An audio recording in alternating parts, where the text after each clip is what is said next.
Good evening.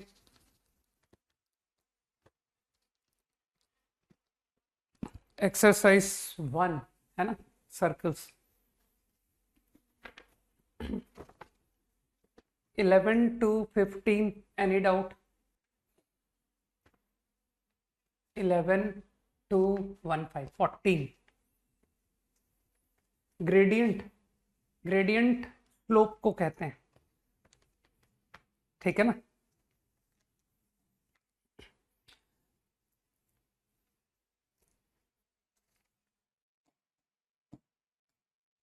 तो I think line का slope 1, intercept equal length, मतलब वो कॉर्ड की लेंथ की बात कर रहा है। तो यार तुम तो जानते हो सेंटर से परपेंडिकुलर कॉर्ड बाइसेक्ट, तो कॉर्ड की लेंथ जो है परपेंडिकुलर फ्रॉम, ये वन स्लोप है लाइन का, y इक्वल टू एक्स प्लस सी लाइन, ठीक है। And center is origin, radius is 2। तो मेरे हिसाब से ये परपेंडिकुलर P1, तो बस तुम समझ पा रहे हो कि sir 4 minus P1 square 2 times under root, ठीक है, बराबर अगले के लिए भी ऐसा ही। तो perpendicular from centre and radius, है ना। तो रेडियस कितना अगले का, मैंने अगले का P2 परपेंडिकुलर मान लिया, माइनस P2 स्क्वायर, और रेडियस कितना आएगा 25 प्लस 49 माइनस 65, जानते ही हो गया ना कितना हो गया ये, 3, 9। तो अब मुझे लगता है क्वेश्चन कुछ ज्यादा इजी हो गया। ओरिजिन से perpendicular mod c upon root 2, 9 minus perpendicular from 5,7, 5,7, 7 minus 5,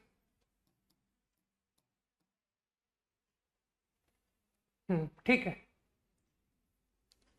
got the answer. Up to 20, 17 का सेकंड पार्ट, 17 का second part. Equation of circle passing through 3 point, वो तो तुम कर ही लोगे कि सर दो को डायमेट्रिक एंड और S plus lambda L, third point put करके सर्किल निकाल दिया। Find the coordinate of intersection of tangents, it is cut by the line. अरे नहीं, सेकंड पार्ट बहुत टफ है, ठीक है। 13th क्वेश्चन तुम्हारा एक्सपर्टाइज एरिया, कि सर 13 के आगे हेडिंग डालो दिस इज अवर स्ट्रेंथ, ठीक, और बोलो up to 20, 18,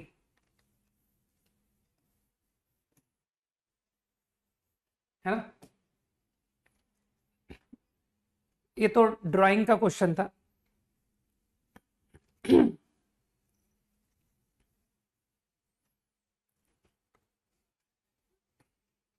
sir centre at origin, radius 4, ठीक है, 4 circles, centre -3,0, having radius 1, unity मतलब 1। तो तुम तो जानते हो ना कि सर वो हॉरिजॉन्टल और वर्टिकल पॉइंट -4 और -2, ये आ गया सर्कल। ऐसे लिखते जाओ, अगला सर्किल -1, तो -1 रेडियस 1, तो तुम समझ पा रहे हो कि इक्वल सर्किल इस तरह से डायग्राम बनता जा रहा है। फिर नेक्स्ट सर्किल का सेंटर है ना, ये 0 है, 1 इज लाइक दिस, 2, और फिर लास्ट सर्किल 3,0, ये 4 सर्किल। अब circle having centre at origin, ये है सेंटर, रेडियस 4, तो रेडियस 4 तो इधर से पास करेगा,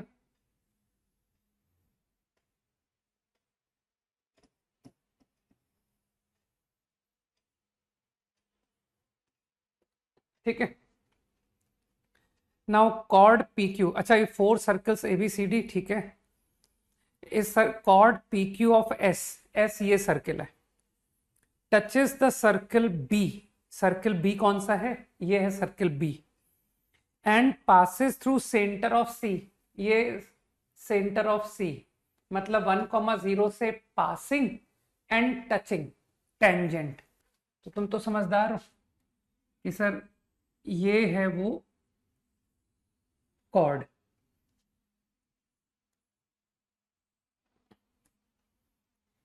ठीक है। तो टचिंग, तो तुमको क्या पूछा उसने, कॉर्ड की लेंथ निकालो। तो कॉर्ड की लेंथ तो बहुत आराम से निकलेगी कि मुझे तो आदत है सेंटर से परपेंडिकुलर डालने की, ये रहा सेंटर से परपेंडिकुलर, कॉर्ड बाइसेक्ट हो गया। तो अब कुछ लोग देख पा रहे हैं कि सर ये परपेंडिकुलर जो है 90 एंगल, ये टेंजेंट है ना, ये 90, तो मुझे लगता है कि ये सिमिलर ट्राइंगल है ना, सिमिलर ट्राइंगल, तो 1/2 इज 1/2, तो कुछ लोग समझ गए कि सर ये रेडियस 1 है ना, तो दिस अपॉन दिस, अभी अभी आपने बोला हाफ, तो इसका मतलब है ये लेंथ हो गई हाफ, ये हाफ लेंथ हो गई। तो अब तुमको क्या चाहिए, कॉर्ड की लेंथ चाहिए ना, तो यार ये तो कुछ ज्यादा ही बच्चों टाइप क्वेश्चन ही हो गया कि सर 2√r², रेडियस कितना था 4, r² माइनस p², एकदम छोटे बच्चे से कराने वाला क्वेश्चन था नहीं कि सर ये आंसर हो गया, कॉर्ड की लेंथ बता दी। 15 क्वेश्चन तो सबको ही पता है ना, 15 कोई कह रहा था शॉर्ट, एच के, एच के इज द शॉर्ट मेथड, ठीक है ना। लाइन की इक्वेशन आ जाएगी एच के की मदद से, सोचना कैसे, एच के कैसे तुम्हारी मदद करेगा लाइन की इक्वेशन लाने में, और फिर लाइन की इक्वेशन आने के बाद tangent, make it tangent. Question number 20, question number 20 का ये एक गलत कर्व है ना, जो कर्व तुमको दिया गया है मान लो ये उसका गलत ग्राफ है, P is not on the curve, ठीक है, P कहीं भी मान लो, लाइन ड्रॉन थ्रू P, हो सकता है कोई कहे सर P कर्व के बीच में कहीं है, हो सकता है कोई कहे बाहर है, मुझे इस बात में एकदम इंटरेस्ट नहीं है कि P किधर लाई कर रहा है, जहां तुम्हारी मन करे वहां दिखा दो कि ये रहा P, line is drawn through meet at Q at R, है ना।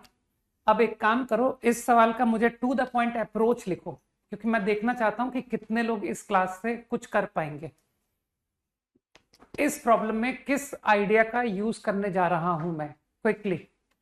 अब थोड़ा सा मैं ये देख करके चलूंगा ना, मैं एग्जाम के बाद सरप्राइज नहीं चाहता हूं, मुझे भी तो पता पड़े कि यार इतना मेहनत करके पढ़ाता हूं, ये लोग इतने मेहनत करके पढ़ते भी हैं कि नहीं पढ़ते। बहुत खतरनाक सॉल्यूशंस बता रहे हो, वेरी गुड।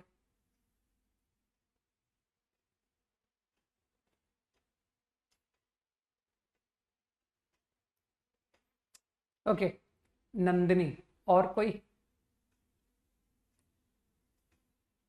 जो टू द पॉइंट बात बता पा रहा है, बाकी लोग तो बिल्कुल आउट हैं।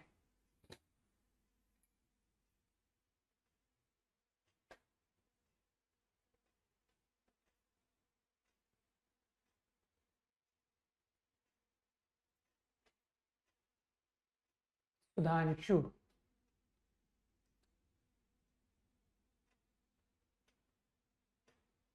और कोई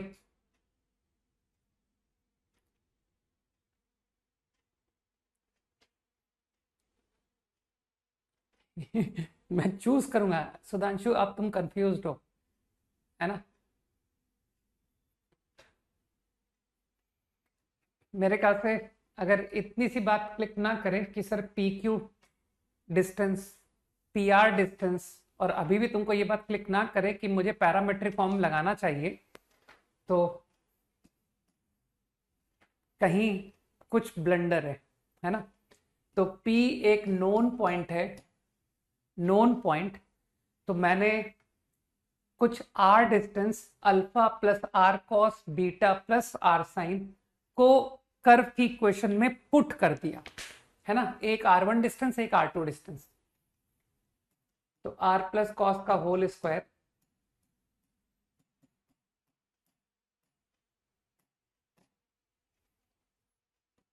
टू एच एक्स वाई, ये क्या लिख दिया यार मैंने, देखो तुम्हारे साथ मैं भी तुम्हारे जैसा हो गया, है ना, कि सर आपको तो पैरामेट्रिक फॉर्म ही नहीं आता। ऐसे धुआंधार आंसर देख करके मेरे भी कंसेप्ट हिलने लग गए, है ना।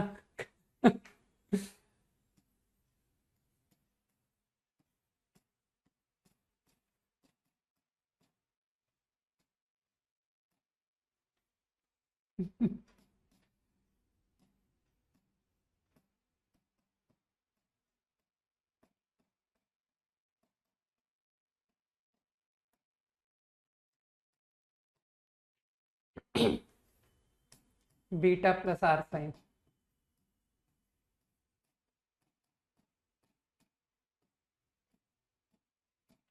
इज 1। यहां तक बात क्लियर। अब मुझे लगता है फिगर देख के थोड़ी पैरामेट्रिक फॉर्म की फीलिंग आती है गधे, एक्सप्रेशन को देख के आती है ना। थोड़ी तो अक्ल लगाओ कि पॉइंट से डिस्टेंस की बात हो रही है और मुझको पैरामेट्रिक फॉर्म क्लिक ना करे। लाइन का पॉइंट है और उस पॉइंट का लाइन के किसी पॉइंट से डिस्टेंस में इंटरेस्ट है, तब तुमको पैरामेट्रिक फॉर्म की फीलिंग नहीं आ रही। और होमोजेनाइज तो लोग, ग्रेट लोग जो होमोजेनाइज की बात कर रहे हैं, उनको इस बात की ही नहीं पता है कि होमोजेनाइजेशन में ओरिजिन नाम की कोई चीज होनी चाहिए और ओ ए ओ बी पेयर की बात होनी चाहिए, है ना। तभी तभी मैं देख पा रहा हूं कि कुछ लोग कंटिन्यूसली होमोजेनाइजेशन के किसी भी सवाल को पहचान नहीं पा रहे, ठीक, जो कि इस क्लास के लोगों की स्ट्रेंथ में आना चाहिए था।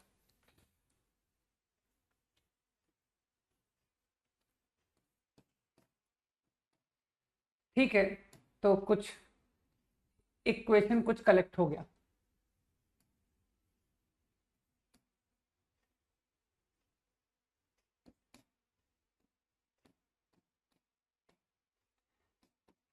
अब चलो ये इस जो मैं लिख रहा हूं उसको तुम समझ पा रहोगे कि मैं किस तरह से कलेक्ट कर रहा हूं। इसके बाद मैं क्या करूंगा, इसके बाद का स्टेप चलो बता दो। चलो देखें भाई कि सर खाली पढ़ते ही जा रहे हैं या कुछ अप्लाई भी होता है हमसे। मैं आगे क्या करूंगा, हाँ उसके बाद क्या करूंगा साहिल, प्रॉब्लम को पढ़ो और बताओ कि इसके बाद मेरा अगला स्टेप क्या होगा। हाँ अनुषा वहां तक पहुंच गया, उसके बाद क्या करना है। ठीक है, देवंजन, आदित्य, ओहो,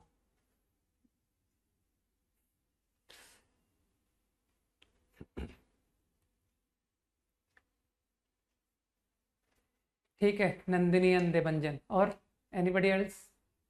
इसके बाद भी लोग नहीं बता रहे कि इसके बाद आप ये करना।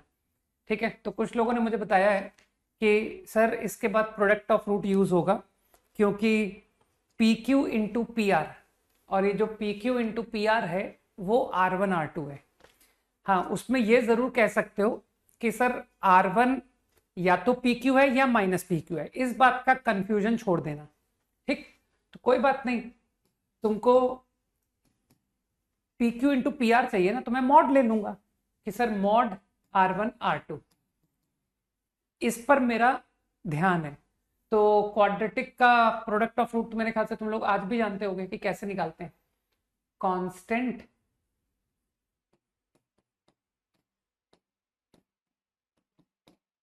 आई think this is the constant mod upon x r square का कोफिशिएंट, ये पूरी quantity mod a cos square sine cos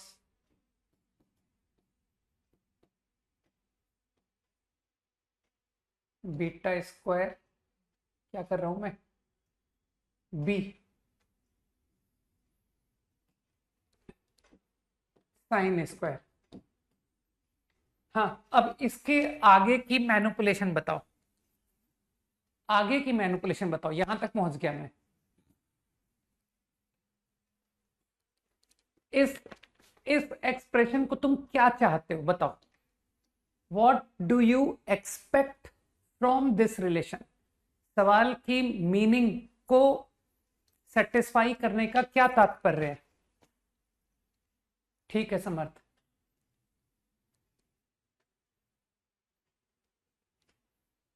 और भी लोग बता सकते हैं कि इस एक्सप्रेशन से तुम क्या एक्सपेक्ट करते हो। ठीक है Rudra,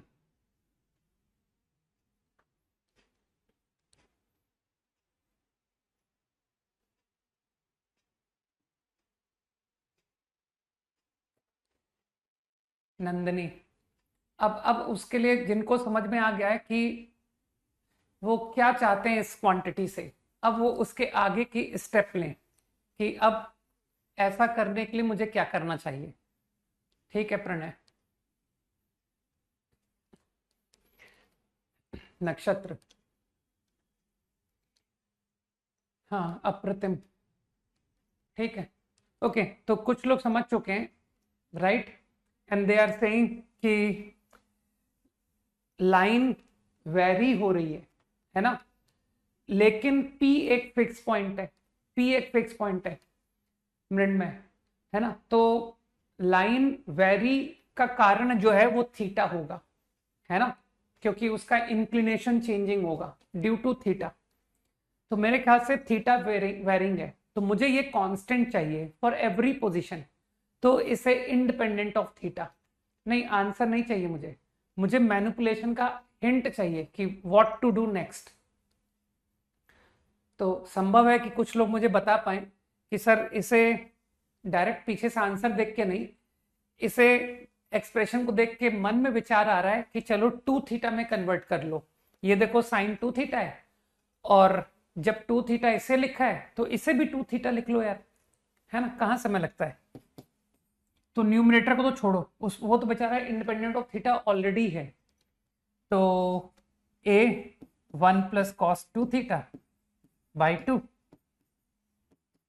h sine 2 theta b 1 minus cos 2 theta by 2।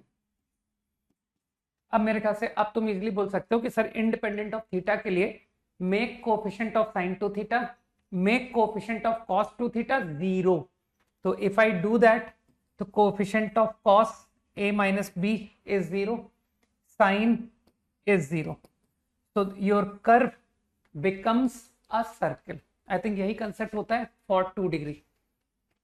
25 1 to 5 जल्दी से पूछो, खत्म करो डिस्कशन को। 25 तक ही दिए थे ना मैंने, 21 to 25 क्विकली, नो डाउट।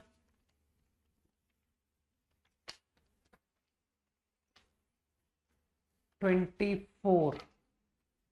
23 तो मैं नहीं बता पाऊंगा, ठीक है, 23 का कुछ भी नहीं बताऊंगा ना, तो W बताऊंगा, क्योंकि W जो है, W के आगे लिख लेना कि sir W is our strength, ये वो पार्ट है। हाँ भाई मैंने तुम्हारा पार्ट बता दिया, तुमने W पूछा ना, तो W के आगे लोग लिखेंगे ये हमारा एक्सपर्टाइज एरिया है।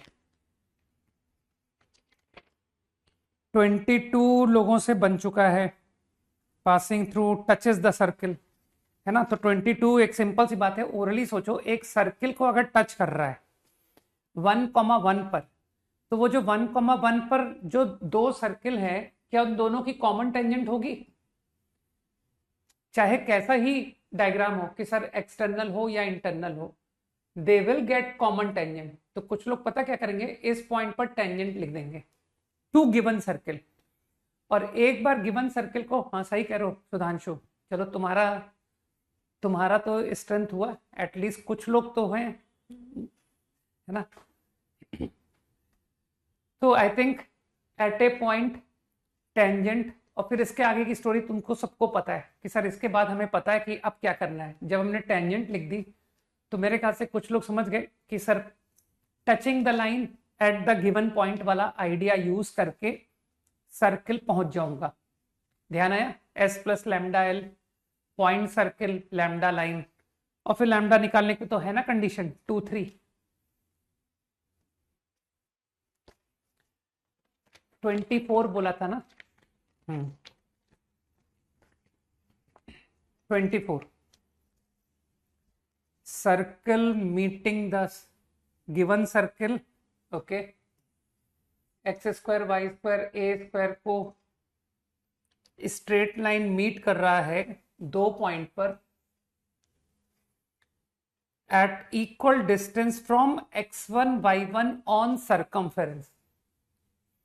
चलो थोड़ा अच्छा डायग्राम बनाते हैं। x1 y1 सर्कमफेरेंस का पॉइंट।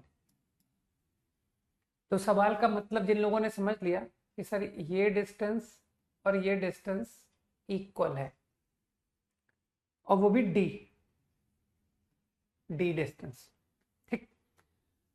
तो तुमको फाइंड करना है लाइन की इक्वेशन। इस लाइन की इक्वेशन चाहिए।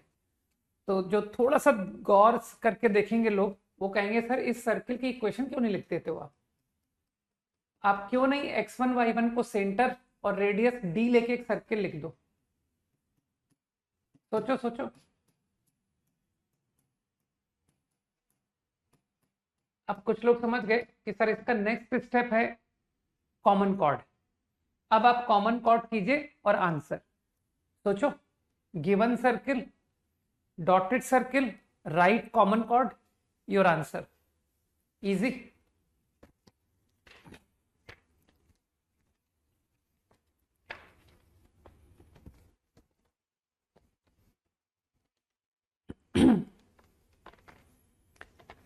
लास्ट क्लास आई थिंक मैंने रेडिकल सेंटर बताया था ना, है ना? रेडिकल सेंटर की चलते हुए डेफिनेशन बता करके गया था, रिमेंबर? क्या बात है भाई प्रगति एंड कार्तिक, 25 क्यों पूछ रहे हो यार?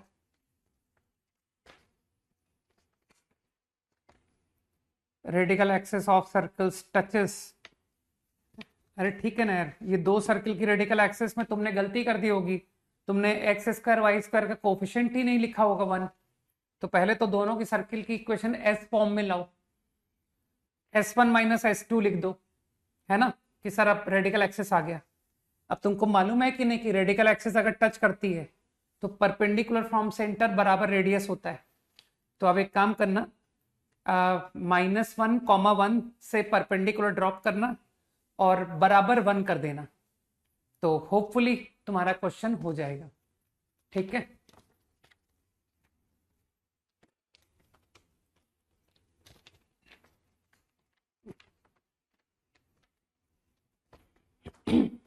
Okay, so I think last class you understood the concept of radical axis, है ना? radical center, radical axis pairwise are concurrent, concurrence point is center, जिसको ऑल्टरनेटली तुमने कहा था कि पॉइंट फ्रॉम वेयर 3 टेंजेंट्स, है ना, tangents to all 3 circles will be equal, right? अच्छा, एक छोटा सा टर्म और देख लो। हालांकि इस तरह के हाईफाई कंसेप्ट एग्जाम में आईआईटी को पूछने की जरूरत नहीं पड़ती है।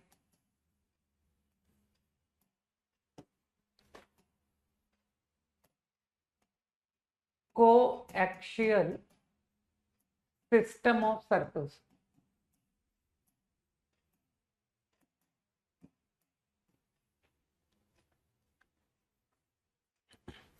नाउ कोएक्सियल सिस्टम क्या है? एक सिस्टम ऑफ सर्कल्स को लिखो, डेफिनेशन लिखो। ए सिस्टम ऑफ सर्कल्स लिखो। A system of circles is said to be coaxial if a system of circles is said to be coaxial if every pair of it if every pair of it has same radical axis. If every pair of it has same radical axis. ठीक, बस तुमको पता होना चाहिए। मतलब कोई से भी दो सर्किल उठाओ, आउट ऑफ देम, तो जो रेडिकल एक्सेस आएगी ना सबकी सेम होगी, राइट? तो देख लो कि मेनली किस तरह के तुमको कोएक्सियल सिस्टम देखने को मिलते हैं। फॉर एग्जाम्पल, मैं तुमको एक गिवन लाइन को एक गिवन पॉइंट पर टच करता हुआ, तुमको लगता है सर कितने भी सर्किल बनाओ आप, touching this line at the same point,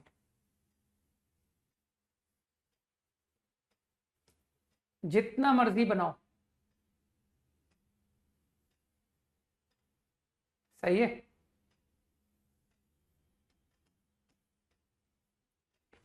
अब मुझे लगता है कि कुछ लोग समझ जाएंगे कि ये जितने भी सर्किल्स हैं इसमें कोई से भी दो सर्किल आप पिक कर लो, take any two, their radical axis is going to be same. जो मर्जी वो ले लो कि सर ये सर्किल लूंगा और ये सर्किल लूंगा, ये है रेडिकल एक्सिस, समझ पा रहे हो ना? ये लूंगा, ये लूंगा, सेम रेडिकल एक्सिस, ठीक।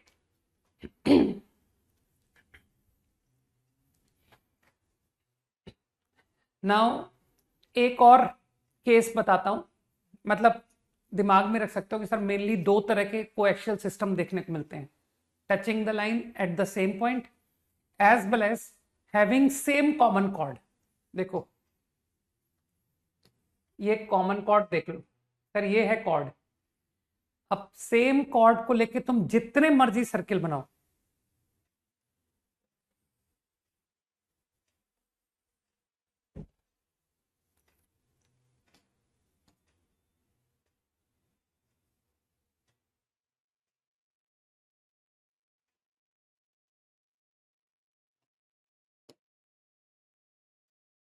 तो मेरे ख्याल से लोग फील कर पा रहे हैं कि सर ये जो भी आप सर्किल बना रहे हो इसमें कोई से भी दो सर्किल पिक करो और रेडिकल एक्सिस सोचो, तो रेडिकल एक्सिस यही आएगी। तो ये जो सिस्टम ऑफ सर्किल्स है, ये सिस्टम ऑफ सर्किल्स है, दे आर कोएक्सियल सिस्टम। मेरे ख्याल से डेफिनेशन मस्ट बी क्लियर कि कोएक्सियल सिस्टम का क्या मतलब है, सही है?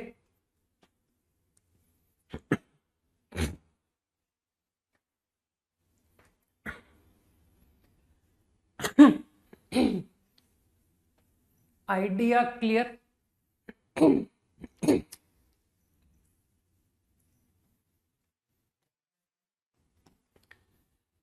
अब मेरे ओपिनियन में बात को देखना, system of circles, is this system of circle coaxial? बताओ, ये जो मैंने सिस्टम ऑफ सर्किल दिखाया है क्या ये कोएक्सियल सिस्टम है? Yes no? Tell system of these three. मेरे ख्याल से answer is no. Very easy है ना कि सर दिख तो रहा है, रेडिकल एक्सेस सेम है ही नहीं, ये रहा रेडिकल एक्सेस, ये रहा रेडिकल एक्सेस, नहीं है, सेम नहीं है, तो this is not a coaxial system. Wrong. तो मेरे ख्याल से definition is clear. Got it? Okay.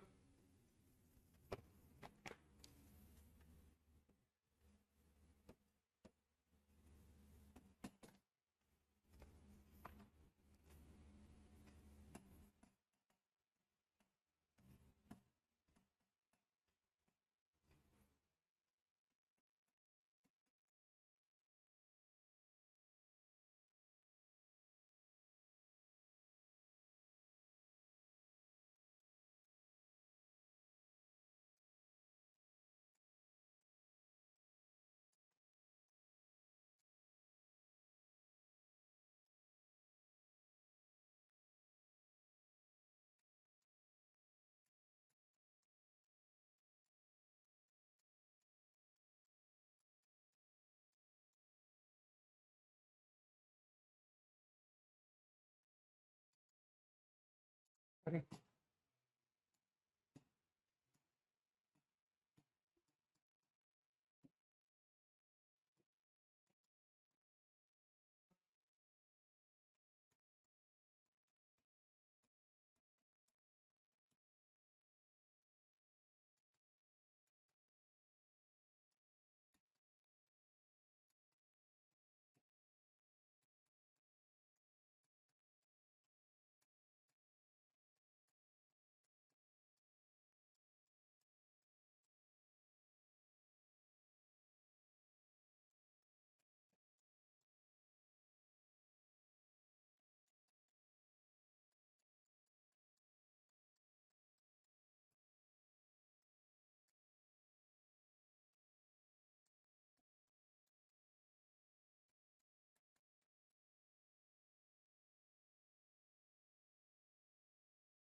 do this.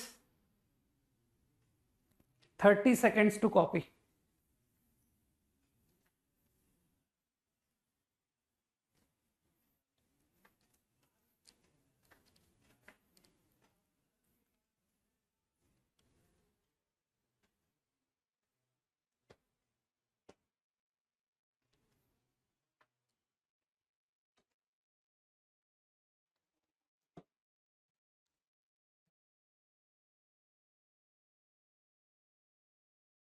Lying on same circle.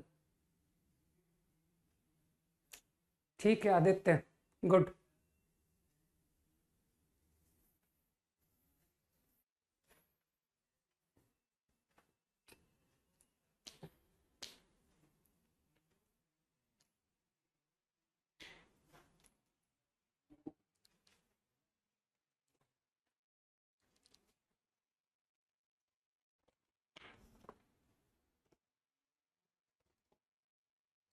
सही है यशराज. Question copied.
मेरे ख्याल से फर्स्ट प्रॉब्लम को लोगों ने ओरली बता दिया कि सर एकदम लल्लू क्वेश्चन है ये एक सर्किल है, इसको लाइन ने कट किया. एक ये सेकंड सर्किल है, इसने सेकंड लाइन ने कट किया, और ये 4 पॉइंट सर्किल पर लाई कर रहा है. ऐसा क्वेश्चन में बताया गया है. तो use the idea of concurrency of radical axis of 3 circles, है ना.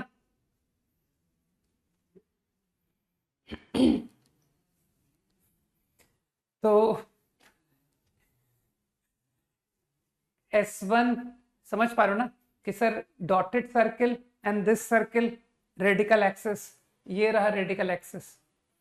डॉटेड सर्किल और ये सर्किल, ये रहा रेडिकल एक्सिस.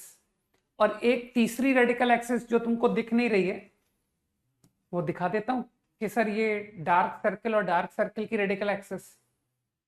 है ना।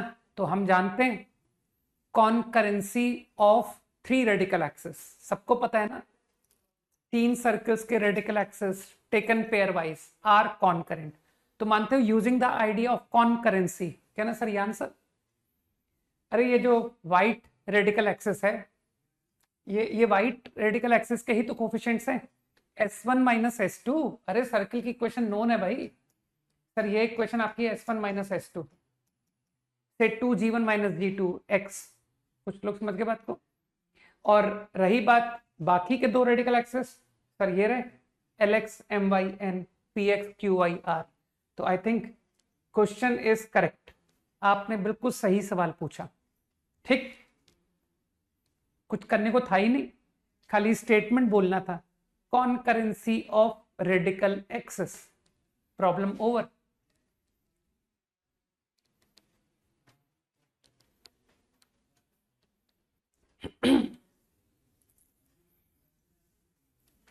Five seconds.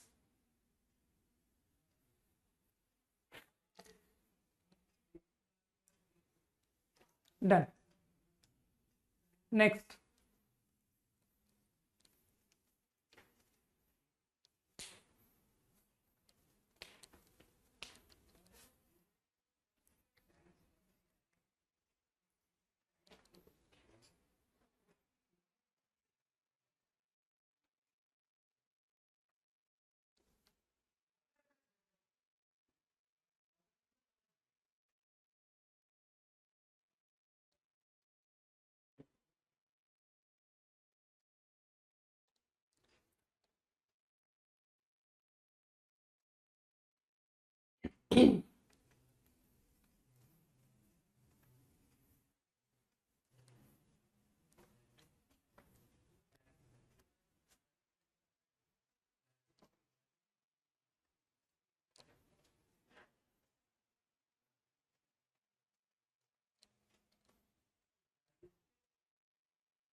इतना टफ नहीं है क्वेश्चन,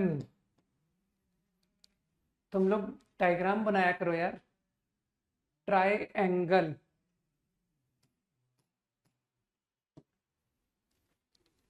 डायमीटर, ए बी को डायमीटर, तुमको तो ये बात अच्छे से पता होगा ना कि सर सर्किल का जो डायमीटर होता है वो सरकमफेरेंस पर 90 बनाता है।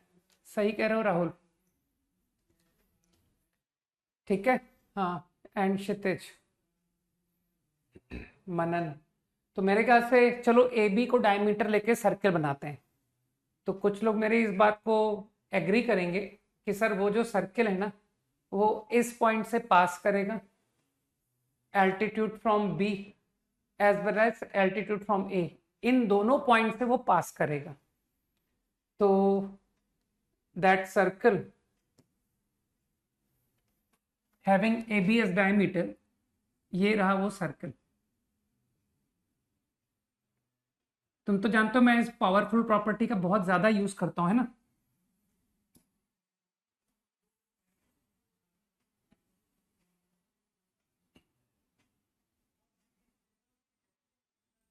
स्कूल में इतनी अच्छी गणित पढ़ाई जाती है, तुम लोग यार इस्तेमाल नहीं करते हो। ठीक है, ये है वो सर्कल। अब बीसी को डायमीटर लेके, तो तुम तो जानते हो कि सर वो most powerful property, diagonal diameter make 90 at circumference. तो आपका जो सर्कल है बीसी एस डायमीटर, वो ये 2 पॉइंट से पास करेगा।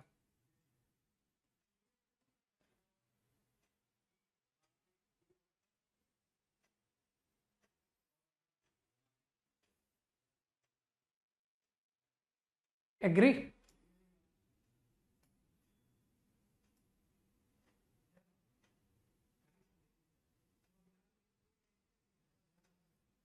जल्दी से हाँ बोल दो कि हाँ बिल्कुल आप सही कह रहे हो। अभी मैंने थर्ड सर्किल नहीं बनाया, लेकिन क्या तुमको ये 2 सर्किल, हाँ ठीक है अनुषा, तो क्या तुमको दिखाई दे रहा है कि सर ये जो 2 सर्किल आपने ड्रॉ किए हैं, आपकी रेडिकल एक्सिस ये रही, सर ये रेडिकल एक्सिस है।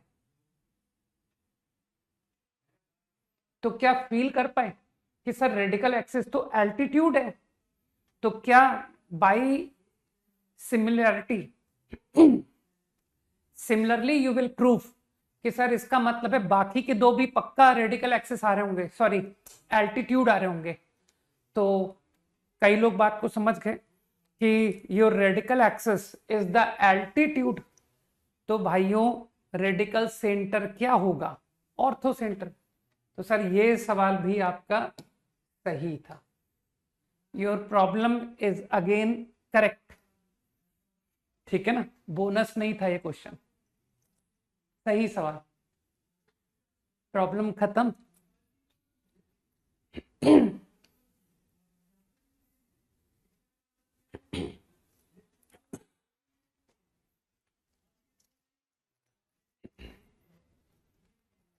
तुम लोग को पता है ना क्या कहना है, 9th-10th के बच्चों को क्या गाइड करना है? सिमिलर ट्रायंगल सर्कल्स की प्रॉपर्टी 10th में जितनी है उसको बहुत डीपली करो, उसी ज्योमेट्री में और गहराई में चले जाओ कि और अच्छे सवाल और प्रैक्टिस, है ना। उनको ये राइट गाइडेंस देना है और उनको कहना कि जिस कोचिंग ने तुमको 9th-10th में कैलकुलस पढ़ाने की जरा सी कोशिश भी की ना, तुरंत लीव, उससे क्विट करो, ये गलत है। ठीक है, ये मेरी 9th-10th खराब कर देंगे ये लोग। ठीक, तो 9th-10th बिगड़ने मत देना। 9th-10th का मैं बहुत ज्यादा इस्तेमाल करता हूं in JEE, right. Okay, definition लिख लो, I will explain. Before talking about orthogonality of circles, हम 2 कर्व के एंगल का जनरल मीनिंग समझते हैं कि 2 कर्व के बीच का एंगल का क्या तात्पर्य है। ये मीनिंग लिखा है मैंने, कॉपी करो।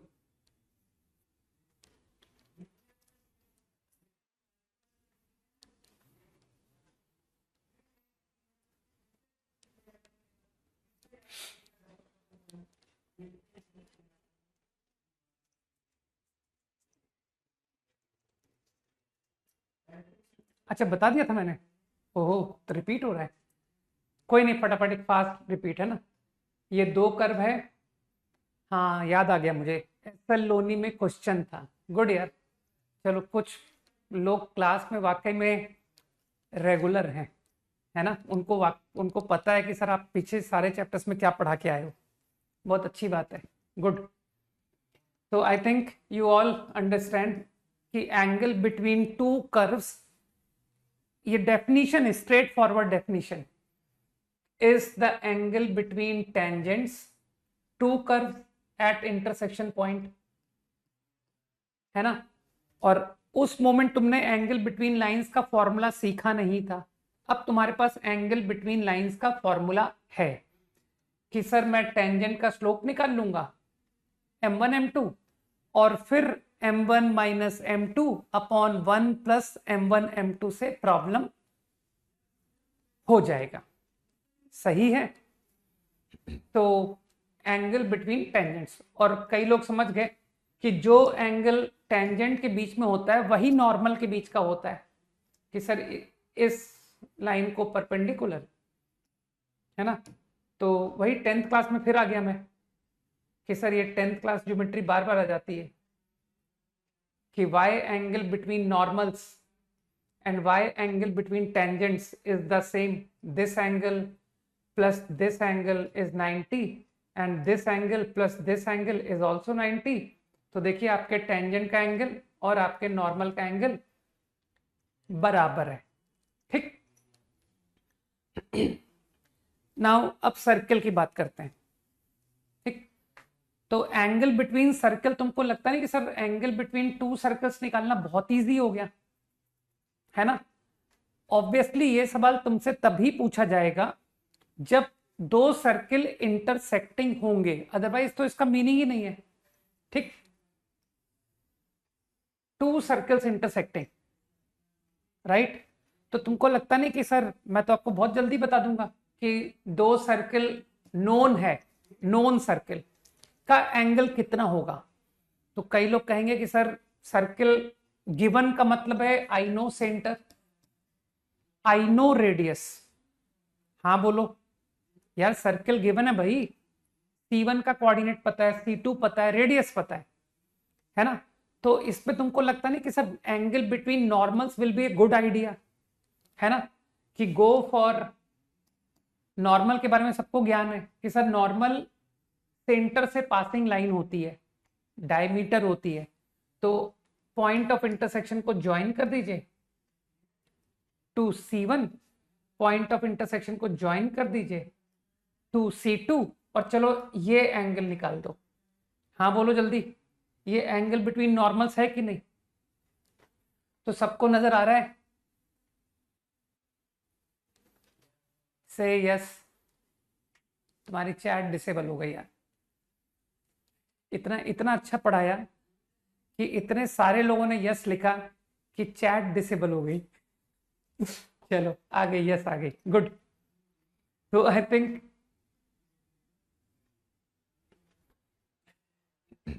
थीटा, फाइन, तो दिस इज थीटा। तो आई थिंक तुम्हारा तो सॉल्यूशन ऑफ ट्राइंगल कुछ ज्यादा ही अच्छा है कि सर R1 R2, तो why don't you apply cosine and obtain cos theta. Very easy है ना।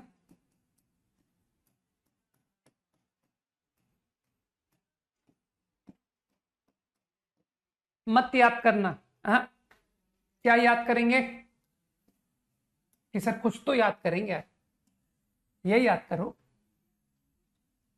बहुत मन है ना याद करने का, ये याद करो।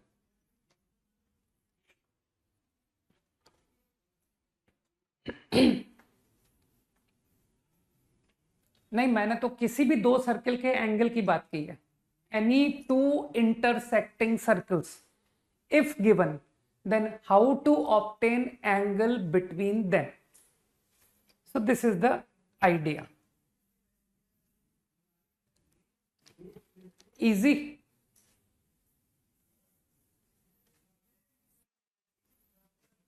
Five seconds quickly.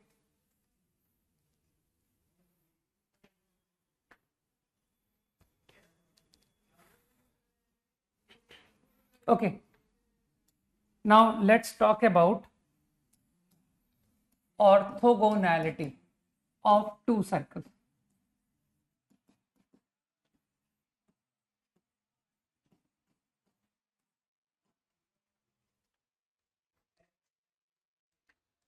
Orthogonal term तुम लोग समझते हो?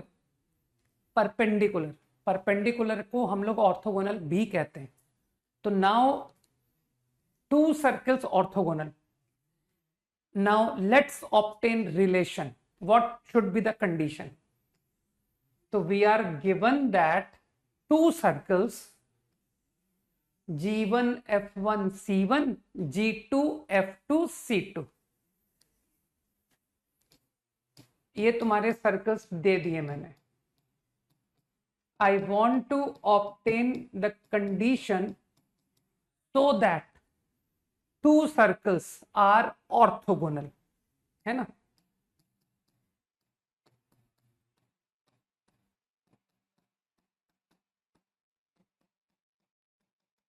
तो अब तो तुम समझदार हो कि सर एंगल बिटवीन नॉर्मल्स 90, और नॉर्मल्स तो तुम जानते हो। तो अभी तुमने क्या कहा, नॉर्मल के बीच का एंगल 90, तो अगला नॉर्मल 90। तो समझ पा रहे हो ना कि सर नॉर्मल अगर 90 बना रहा है तो ये आपस में एक दूसरे के टेंजेंट्स हो गए, है ना। कि सर ये जो नॉर्मल है इस सर्कल का, S2 सर्कल का जो नॉर्मल है, डायग्राम से फील कर पा रहे हो भाई, नॉर्मल की परपेंडिकुलर लाइन तो टेंजेंट होती है ना। तो ये जो आपने लाइन दिखाई है जो कि S2 की नॉर्मल है, S2 की, वो S1 की टेंजेंट है, सही है ना।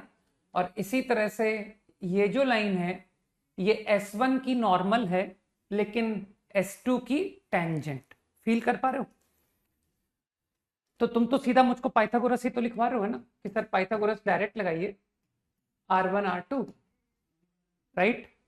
तो यू कैन डायरेक्टली से C1 C2 स्क्वायर बराबर R1 square plus R2 square. तो let's obtain the formula, okay. तो C1 C2 is what, distance formula use कर रहा हूं मैं।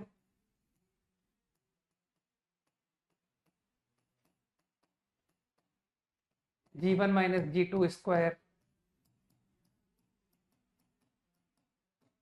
Is R1 square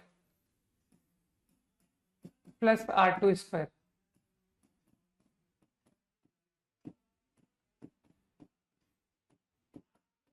now if you do simplification, अरे वो कोसाइन लॉ में cos 90 एक ही बात है यार, लोगों को पाइथागोरस एज ए फॉर्मूला पता होता है।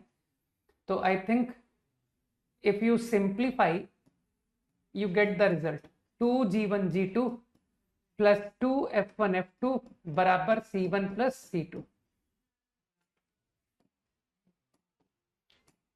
now I will apply this as formula, इसे रट लो, ठीक है।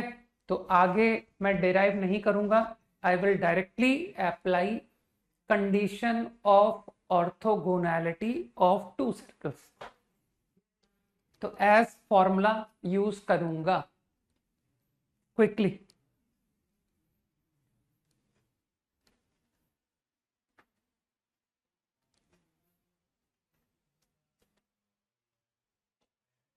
अरे टू कर्व्स लिख दिया, सॉरी, सर्कल्स।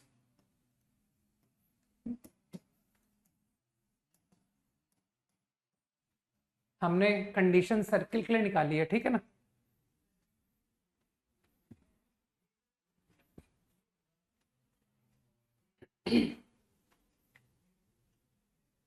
Point clear.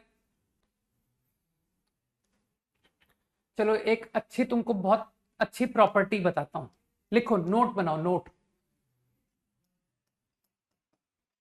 बहुत अच्छा नोट है।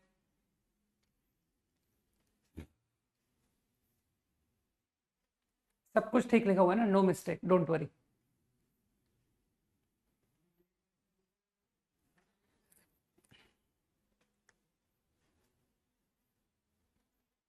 लोकस ऑफ सेंटर लिखो, जो मैं बोल रहा हूं,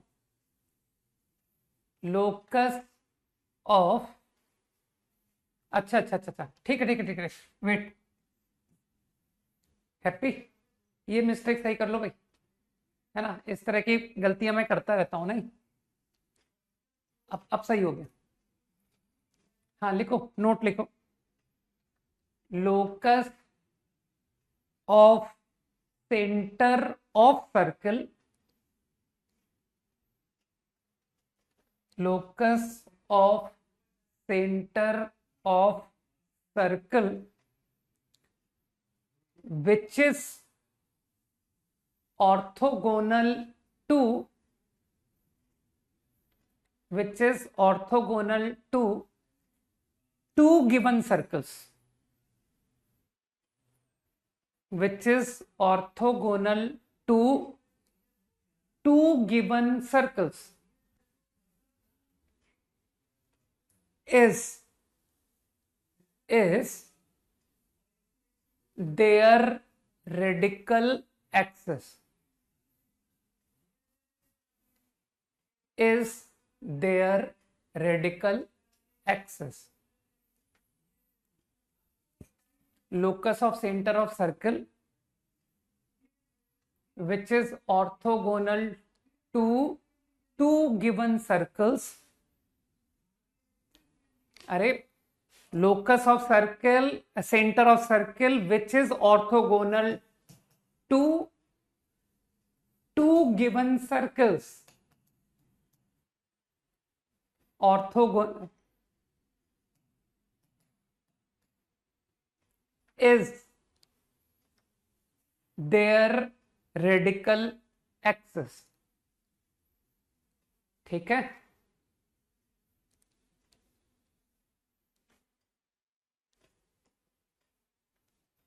आगे याद रखना, मैं सवाल में डायरेक्ट लगाता हूं, ध्यान रखना, है ना।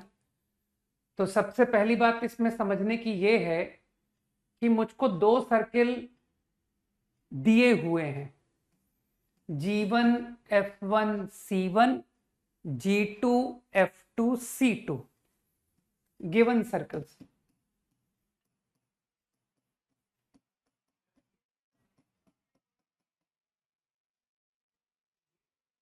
तो सबसे पहली बात तो ये कि circle which is orthogonal to them will not be a unique circle, they will be infinite, there will be infinite such circles.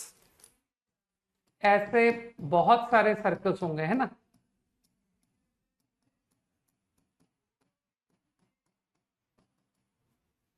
तुम वेरी कर सकते हो सर्कल्स को which are going to be orthogonal to them.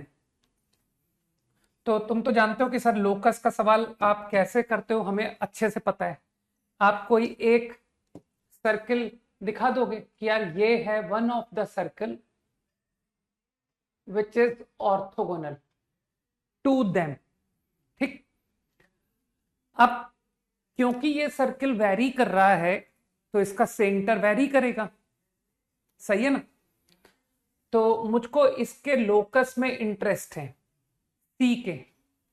तो you will say कि sir ये जो है ना इस सर्किल के ऑर्थोगोनल है, तो इसका मतलब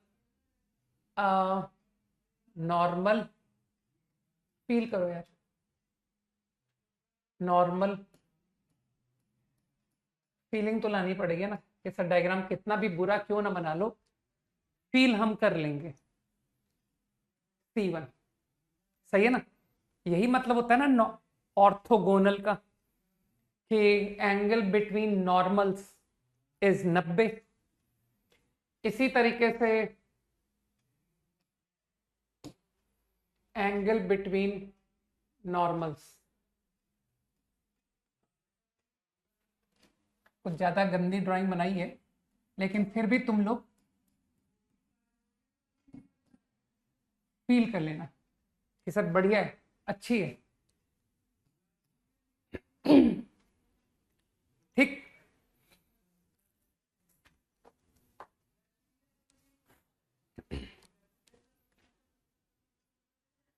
तो आई गेस अब जिसका थोड़ा कंसेप्ट अच्छे हैं वो क्या बोलेगा कि सर ये तो सवाल खत्म हो गया, कि सी से ये जो आपने ब्लू लाइन दिखाई है ये तो टेंजेंट है ना, लेंथ ऑफ टेंजेंट है, सी से length of tangent to S2 circle, C से length of tangent to S1 circle, ये तो दोनों बराबर हो गए क्योंकि ये दोनों तो रेडियस हैं। बुद्धि लगाओ कि सर ये तो अननोन सर्किल का रेडियस है, तो मानते हो ये तो सवाल ही खत्म हो गया।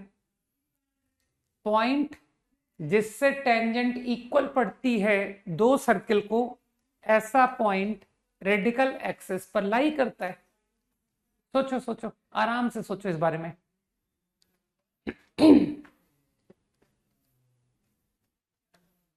ठीक है, तो मेरे ख्याल से लोग समझ गए कि लोकस हो गया, ऑब्टेन हो गया। सी है ना, सी का locus is going to be radical axis. Fine, extremely easy है ना, तो अच्छी प्रॉपर्टी है।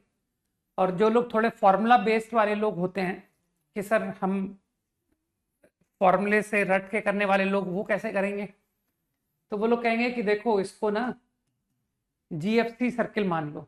अच्छा, जीएफसी नहीं मानना चाहते तो एचके, सर वो लोकस का सवाल है तो एचके मानना चाहिए ना। तो दे विल से कि this is my equation plus C, and they will say कि यूज कंडीशन ऑफ ऑर्थोगोनैलिटी। अभी फॉर्मूला सीखा है, to this circle is orthogonal to, तो यार वो G1 G2 पहचानो कि सर एक का G1 तो G1 है और अगले का जो G2 है वो -H है। तो अभी फॉर्मूला सिखाया है 2G1 G2 plus 2F1 F2 बराबर C1 प्लस C2, है ना। बाकी सवाल तो खत्म हो चुका है, लेकिन फिर भी जबरदस्ती तुम लोग कैलकुलेशन करवा रहे हो मुझसे। इसी तरह से चलो इस बहाने हम लोग फॉर्मूला कंडीशन ऑफ ऑर्थोगोनैलिटी लगाना तो सीख गए। This circle is orthogonal to this circle, तो 2G1 G2 अगेन, तो समझ पा रहे हो सर G2 माइनस H F2 माइनस K। आई थिंक आइडिया सबको समझ में आना चाहिए। अब तुम लोग तो जानते हो कि सर लोकस में कोई भी वेरिएबल अदर देन एच के प्रेजेंट नहीं होना चाहिए। तो एक काम करिए, इन दोनों को घटा दीजिए। क्यों? क्योंकि ये जो सी है ये अनडिजायर्ड है, सी थोड़ी आना चाहिए लोकस में, है ना। सी तो वेरी कर रहा है ना वो सर्किल में, समझ पा रहे हो, that circle is a variable circle. तो मुझे लगता है कि इफ आई सब्ट्रैक्ट, तो देख लो क्या आ गया, 1 minus 2 G2 minus G1 H F2 minus F1 K, 1 minus 2 किया था ना, C1 माइनस C2। तो मेरे ख्याल से कुछ लोग समझ गए कि सर ये जो आप आंसर लिख के बैठे हो ना, यही तो रेडिकल एक्सेस है। 2G1 minus G2 X, 2F1 minus F2 Y, गलत लिख दिया ना मैंने, दिस माइनस दिस, हाँ ठीक है सही लिखा है, वो इधर प्लस C2 माइनस C1। तो कुछ लोग समझ पा रहे हैं कि मैंने आंसर सही लिख दिया है। I am getting radical axes. 5 seconds quickly.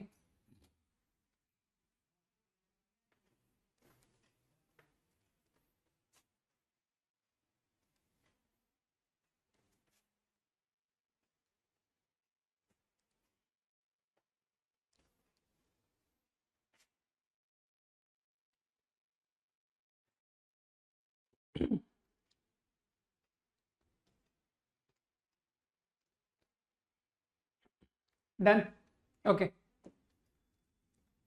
अब वैसे इतने हाई फाई कंसेप्ट आईआईटी को पूछने की जरूरत तो नहीं पड़ती है। Circle orthogonal to 3 given circles,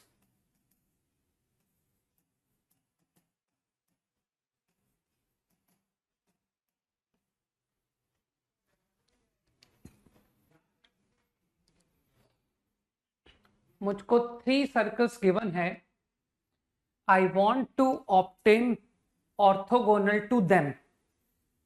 तो अगर आप तुम बुद्धि लगाओगे तो 2 सर्किल को ऑर्थोगोनल इनफाइनाइट थे, लेकिन 3 सर्किल को ऑर्थोगोनल इनफाइनाइट नहीं होंगे। अब तुमको यूनिक आंसर मिलेगा।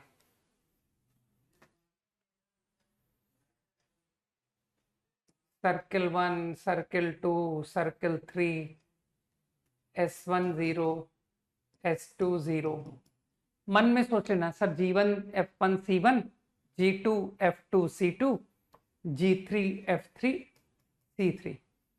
आई, हाँ बिल्कुल सही कह रहे हो अनुषा। ओके, तो जो समझदार लोग हैं वो मुझे फट से बता देंगे कि सर आपका जो सर्किल आने वाला है ना, जो कि इन तीनों को ऑर्थोगोनल होगा,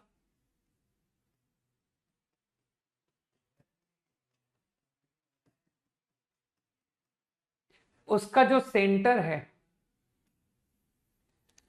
क्योंकि ये ऑर्थोगोनल टू S1 S2 है, तो ये radical access of S1 S2 पर लाई करेगा। ठीक है नंदिनी, रुद्र, है ना, समर्थ, रजत, क्या बात है, मृण्मय, अक्षत, प्रीति, यश, यश ने क्या लिखा है, कार्तिकेय, चलो भाई बहुत पढ़े लिखे लोग हैं इस क्लास में, ठीक है, जतिन, अच्छी बात है, पुलकित, वेरी गुड। ठीक, तो आई थिंक मुझे आंसर मिल गया है कि सर इसका सेंटर, गुड राहुल, ठीक है, दीर्षा, और एक ने और लिखा था कॉनकरेंसी पॉइंट, तो उस कॉनकरेंसी पॉइंट का नाम भी लिख सकते हो तुम लोग कि उस कॉनकरेंसी पॉइंट को कहते क्या थे। ठीक है, गुड, अभिनव, जैनब, भव्य, यार सब लोग सेंटर बता रहे हैं।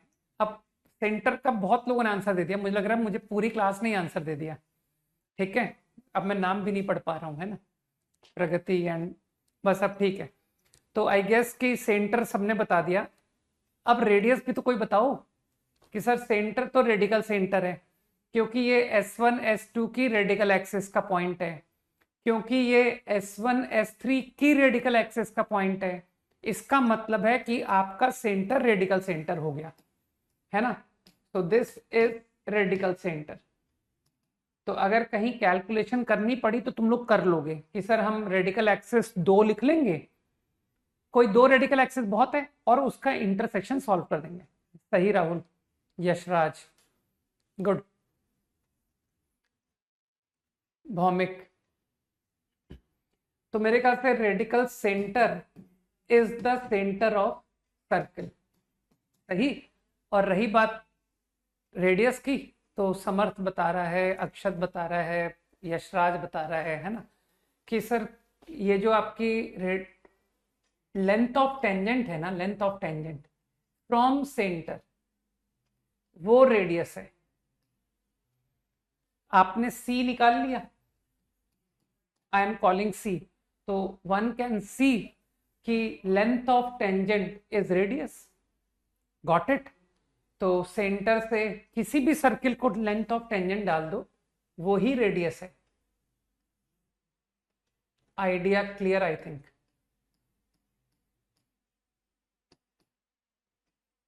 Ninety,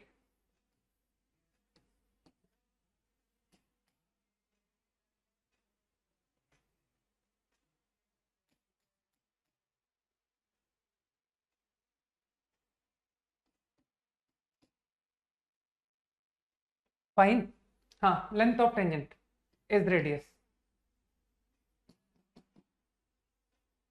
from C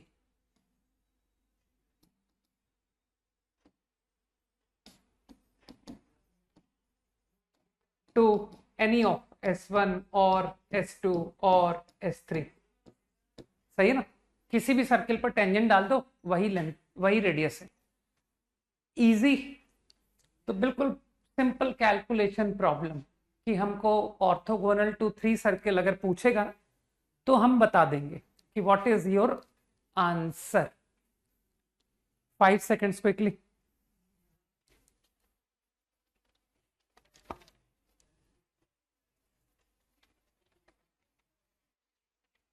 done.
30 seconds to copy.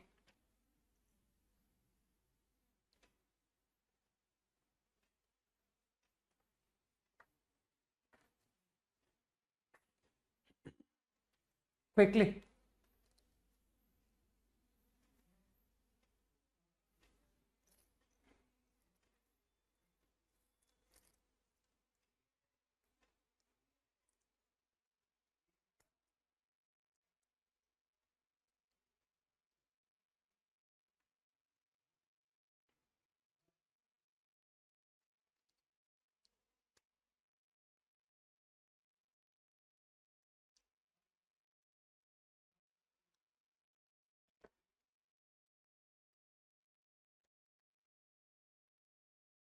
हो गया?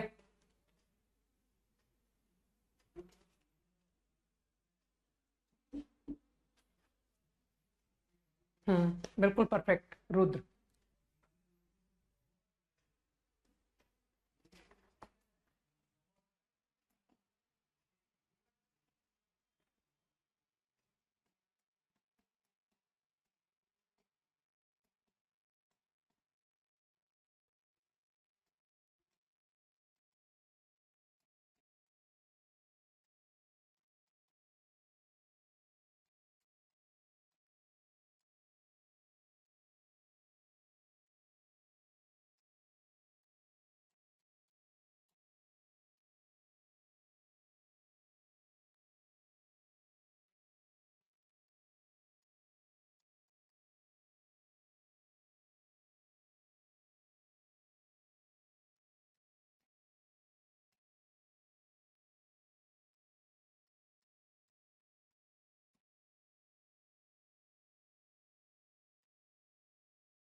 ओके.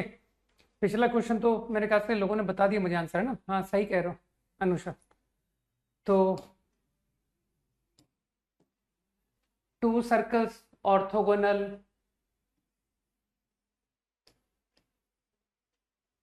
90 एंगल, है ना? Centres are what? क्या था सेंटर का नाम? C and D. C D. Orthogonal at A at B. Obviously हर एक इंटरसेक्शन पर 90 होगा ना. तो मेरे ख्याल से लोगों ने डायरेक्टली डायमेट्रिक फॉर्म पहचान ली कि circle through them will have C D as diameter. तो I think x plus g1, g2, f1 and f2.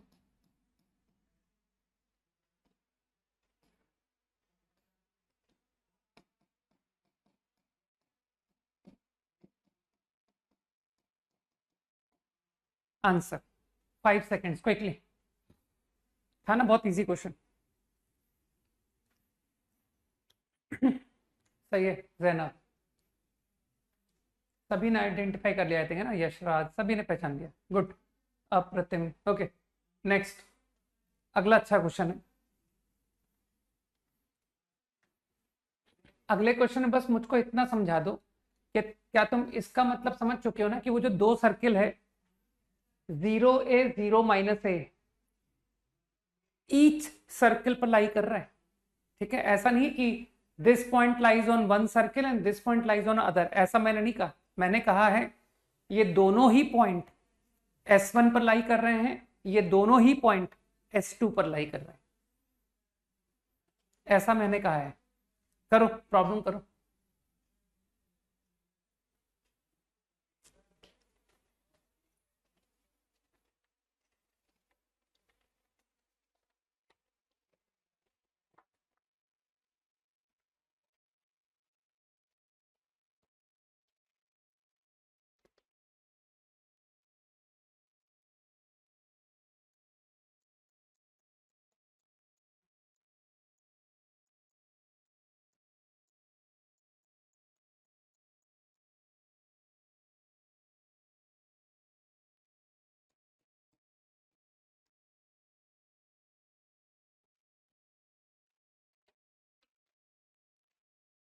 क्योंकि तुम कर नहीं पाओगे इसलिए मैंने पूरी एक्सरसाइज 2 नहीं दी है। बाकी मेरी तरफ से तुम बिल्कुल अलाउड हो टू फिनिश सर्कल्स। तुम चाहो एक्सरसाइज 2 एक्सरसाइज 3 सब कर सकते हो, ठीक। तो जिसका होमवर्क हो जाए वो एक्सरसाइज 2 को पूरा एंड कर सकता है।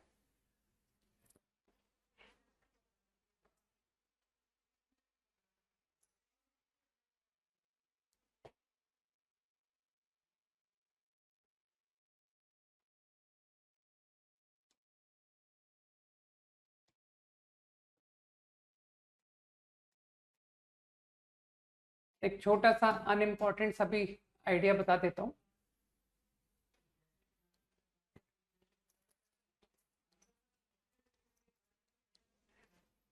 ओके चलो लास्ट प्रॉब्लम को साथ में ही खत्म करते हैं। तो I think circle through 2 point. तो कुछ लोगों ने कहा कि सर वो 2 पॉइंट से passing circle S plus lambda L concept से लिख दो, है ना। तो let the equation of circle be x minus zero, x minus zero, y minus a, y plus a. कुछ लोगों को याद आ रहा है क्या कर दिया मैंने, plus lambda line joining 2 point, line joining 2 point is x equal to 0। अब चिंता मत करो, इनफाइनाइट सर्कल्स नहीं, मैं सिर्फ 2 सर्किल में इंटरेस्टेड हूं जो इन 2 पॉइंट से पासिंग है। उसको नाम दे देता हूं कि सर 1 सर्किल एक लैम्डा 1 है और 1 सर्किल लैम्डा 2 है। Circle I am interested in B lambda 1 circle, B lambda 2 circle. Easy. अब मुझे लगता है तुमने आइडेंटिफाई किया कि सर ये दोनों ही सर्किल इस लाइन को टच कर रहे हैं, है ना। तो बोथ सर्कल्स, तो एक बार मैं लैम्डा 1 सर्किल को टेंजेंट बनाऊंगा, अगली बार मैं लैम्डा 2 सर्किल को टेंजेंट बनाऊंगा, तो उसके बजाय लैम्डा सर्किल को टेंजेंट बनाते हैं। तुमको तो पता है टेंजेंट क्या होती है, परपेंडिकुलर फ्रॉम सेंटर बराबर रेडियस। तो सेंटर क्या है भाई, सेंटर समझ पा रहे हो, अरे बहुत इजी है, minus lambda by 2 comma 0 center, and what is radius, lambda square by 4 plus a square. इस बात को जरा समझो, for the circle what is the center, what is the radius, think. सोच लिया कि हाँ सर सोच लिया। Now I am going to do perpendicular from center over line which is minus m lambda by 2 plus d modulus upon under root 1 plus m square. I think this is what perpendicular distance equal radius. Obviously you understand कि sir 2 circle lambda 1 lambda 2 इस equation को satisfy करेगा, है ना। तो कुछ लोग क्या कहेंगे, सर इसको जरा इंटेलिजेंटली कलेक्ट कीजिए इक्वेशन को।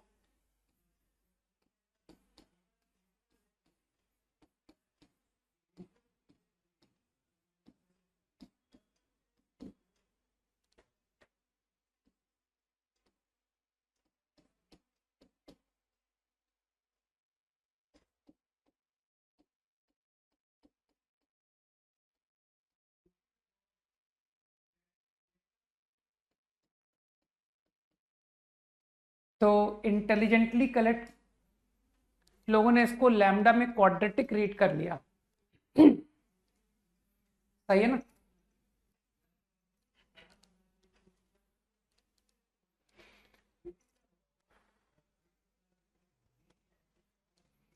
तो आई रीड इट, इसे you collect as a quadratic in lambda because there are 2 values of lambda. कुछ लोग समझ रहे हैं ना कि सर इसको लैम्डा में क्वाड्रेटिक पढ़िए, कहाँ चला गया। तो if I read it,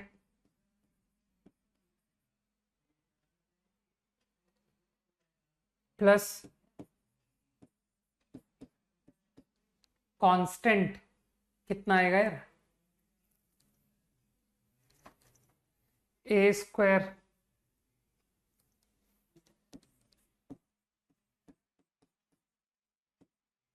minus d square. I think up to this step must be clear.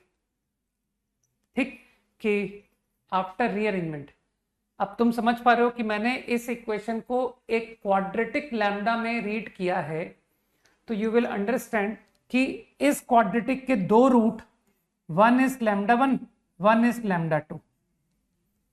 ठीक, अब मुझे बताओ, अभी तक मैंने इस बात का इस्तेमाल नहीं किया कि सर ये दोनों सर्किल ऑर्थोगोनल भी है, तो वो भी यूज करें। तो ऑर्थोगोनैलिटी की कंडीशन आज ही सीखी है ना, 2G1G2 पहचानो कि सर 2G1 तो लैम्डा वन है, ठीक है, 2G1 G2 बुद्धि लगाओ, 2G1 G2 plus F1 F2, तो यार F1 F2 तो जीरो है, बराबर C1 प्लस C2, तो मेरे ख्याल से C1 C2 दोनों का सेम है, माइनस ए स्क्वायर माइनस ए स्क्वायर। तो कुछ लोग समझ गए कि सर क्या बात है, क्वाड्रेटिक के स्किल्स बड़े काम आते हैं, है ना। तो कई लोगों ने समझ लिया कि now I am going to use product of roots. Quadratic, ये रही क्वाड्रेटिक जिसके रूट है lambda one lambda two, from here pick product of roots. तो product of root you can easily see 1 plus m square minus d square into 4। मेरे ख्याल से कुछ लोग समझ रहे हैं कि सर ये है lambda one lambda two, and that equal minus 4a square. तो I think I get the result. आ गया आंसर?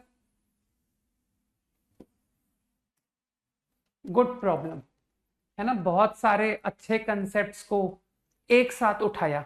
अगर गौर से देखोगे तो बोलोगे कि सर दो पॉइंट से पासिंग सर्किल का कंसेप्ट, फैमिली ऑफ सर्कल्स का कंसेप्ट, दो सर्किल के ऑर्थोगोनल का concept, line tangent to circle का कंसेप्ट, है ना।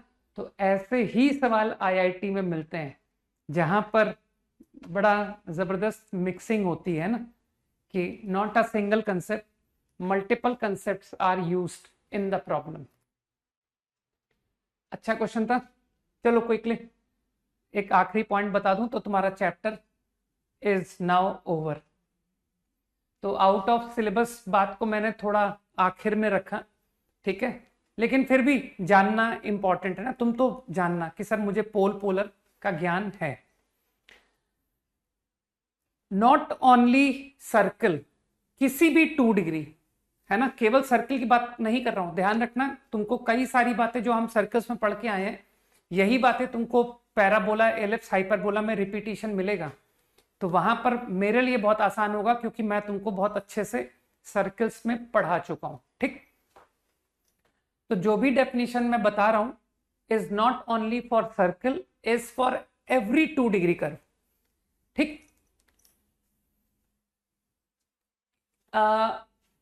You will be given a point, तुमसे पूछेगा polar of point P with respect to 2 degree curve. तो अभी फिलहाल मैं सर्कल में बात कर रहा हूं with respect to circle S। का क्या मतलब है? एक पॉइंट का एक गिवन सर्किल से पोलर का क्या मीनिंग है? मीनिंग तो डेफिनेशन लिखते हैं पहले, सोचने दो यार। लिखो डेफिनेशन, लिखो जो मैं बोल रहा हूं। ड्रॉ कॉर्ड्स, ड्रॉ लाइंस, लिखो draw lines passing through P, draw lines passing through point P intersecting the given circle at 2 points. Draw lines passing through P intersecting the given circle at 2 points. then the locus of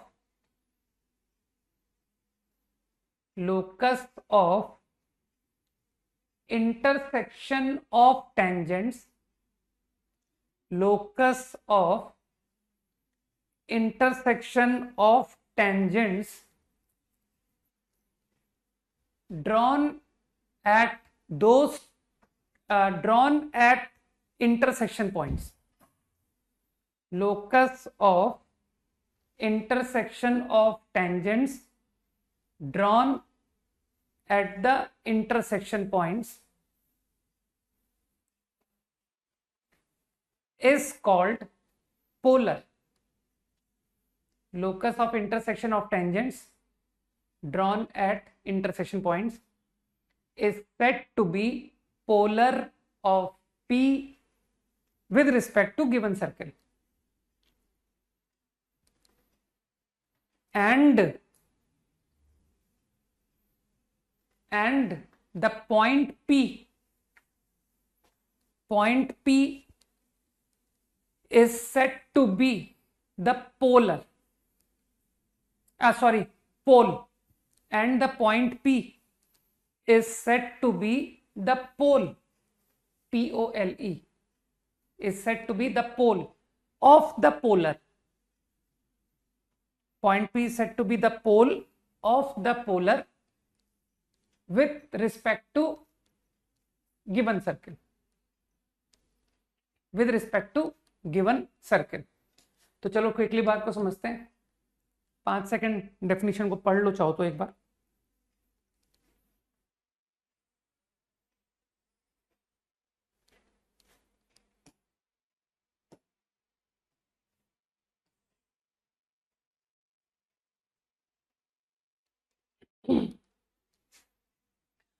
तुमको एक circle दिया गया है, तुमको एक point दिया गया है. पॉइंट कहीं भी हो सकता है, अंदर भी हो सकता है, बाहर भी हो सकता है. अगर तुम कहते हो कि सर अंदर है, पॉइंट पी अंदर है, मुझे कोई तकलीफ नहीं, अंदर ले लो, ये गिवन पॉइंट है. अब डेफिनेशन क्या कह रहा है? फ्रॉम पॉइंट पी तुम लाइंस बनाओ, यू ड्रॉ लाइंस, ठीक, इंटरसेक्टिंग इट एट 2 पॉइंट्स. अब तुमको क्या करना है? You have to draw tangents at intersection point. तो लाइन का इंटरसेक्शन पर यू विल ड्रॉ टेंजेंट्स. अब ये टेंजेंट जहां इंटरसेक्ट करेगा, इस पॉइंट का लोकस कहलाता है पोलर. तो क्योंकि तुमने मुझे लोकस बोल दिया कि sir locus of this point, तो तुम जानते हो एच के, कि sir it should be called H के. मैं पोलर ऑब्टेन करने जा रहा हूं. तो अब समझदार लोग मुझसे कहेंगे कि सर ये जो एच के है ना, इसके लिए ये जो लाइन है ये तो कॉर्ड ऑफ कॉन्टेक्ट है. तो ये लाइन की इक्वेशन उन लोगों ने मुझे बता दी कि सर कॉर्ड ऑफ कॉन्टेक्ट के आइडिया से लिख दीजिए. तो कॉर्ड ऑफ कॉन्टेक्ट के आइडिया से एच एक्स, अभी भूले थोड़ी होगे कि sir cord of contact T0 होता है. H x k y g x plus h f y plus k plus सी.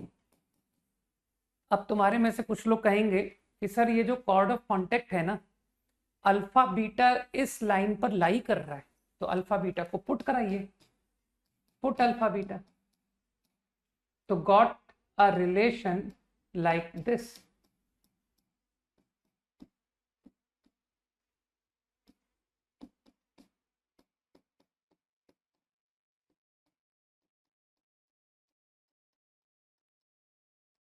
ये एक रिलेशन आ गया, मानते हो? सर यही आंसर है, लोकस आ गया. तो लोकस आने के बाद तो तुमको पता ही है कि सर एच के को एक्स वाई लिख देना होता है. तो क्या नोटिस कर रहे हो कि व्हाट इज योर लोकस? तो इसको देख करके खुश हो गए होगे ना कि सर ये लोकस तीसरी बार आया है.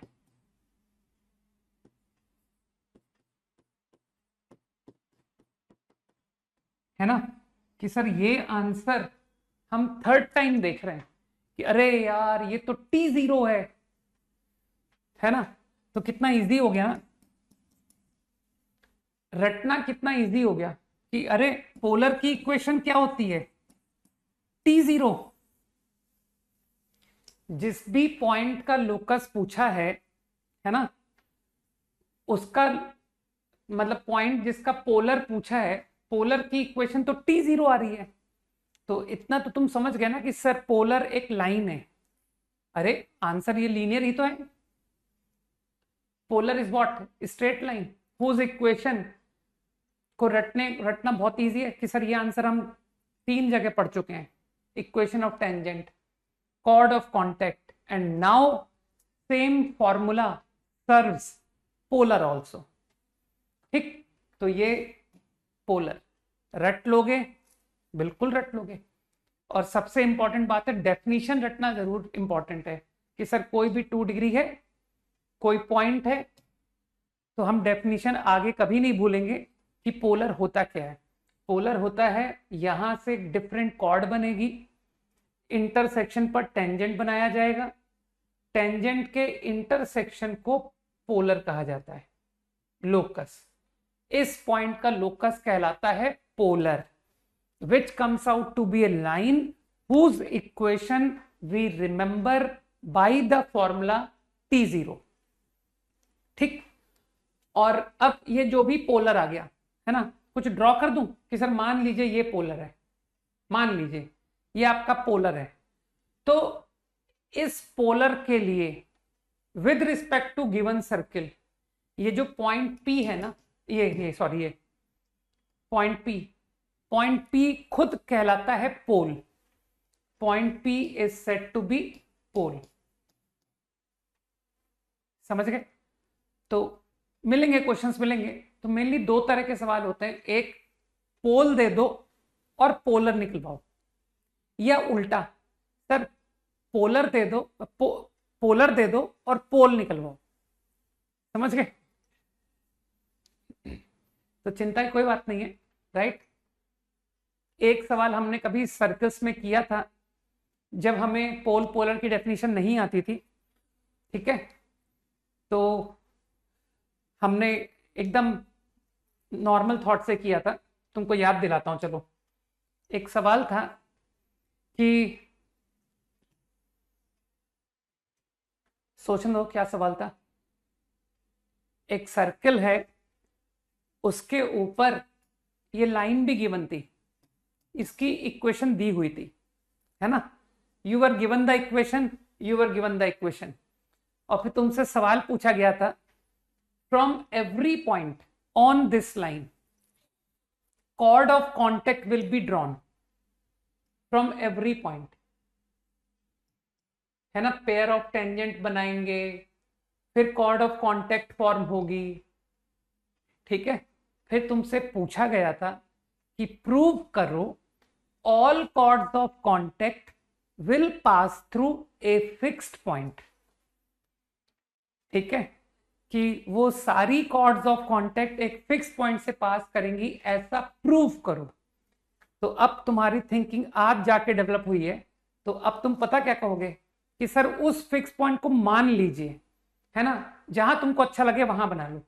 कहना सर मान लीजिए कि सवाल सही है ना, सवाल को गलत तो मानना ही नहीं चाहिए, है ना, जो पूछा जाता है वो सवाल सही होता है। तो कुछ लोग कहेंगे सर मान लीजिए कि क्वेश्चन सही था और वाकई में वो कॉर्ड्स ऑफ कांटेक्ट कॉन्करेंट थी एट ए पॉइंट, तो मान लीजिए वो पॉइंट ये है, तो अब वो पता क्या कहेगा, सर ये जो पॉइंट है इससे देखिए आपने क्या किया, कॉर्ड बनाई, कॉर्ड के एंड पॉइंट पर टेंजेंट बनाई, और टेंजेंट का जो इंटरसेक्शन है वो इस लाइन पर लाई कर रहा है। तो क्या इसका मतलब ये नहीं हुआ कि find the pole whose polar is given, ये नोन था। तो देखो सवाल उल्टा आ गया, पोल दे करके पोलर नहीं निकलवाया, तुमको गिवन द पोलर, ये पोलर हुआ कि नहीं हुआ, है ना, क्योंकि इससे बनने वाली जितनी टेंजेंट होंगी उनकी कॉर्ड ऑफ कांटेक्ट सब इसी पॉइंट से पास हो रही है, अकॉर्डिंग टू योर क्वेश्चन, है ना। तो अगर सवाल सही है ना, सवाल तो सही होगा ना, तो तुमको पता पड़ गया कि सर ये तो मुझसे पोलर दिया हुआ है और कह रहा है पोल निकालो, तो लोग ओरली फट से अब उसी क्वेश्चन को घर पे जाएंगे कि सर आज इसी क्वेश्चन को मैं दोबारा करूंगा। जब टेंजेंट नॉर्मल आप पढ़ा रहे थे तो उसके बाद में आपने ये क्वेश्चन क्लास में लिया था, है ना, prove that chords of contact will pass through fix point, तो do that question again, okay, घर पे खुद करना आज, ठीक। होमवर्क मैंने बता दिया ना, ठीक है। चलो भाई, गुड नाइट, जय हिंद। आई एम कॉन्फिडेंट कि तुम्हारा स्ट्रेट लाइन सर्कल बहुत स्ट्रांग हो चुका है, and I am very confident कि अब तक के जितने टॉपिक्स तुमको पढ़ाए 11वीं के वो सब तुम्हारे बहुत अच्छे हैं, नहीं। चलो बाय।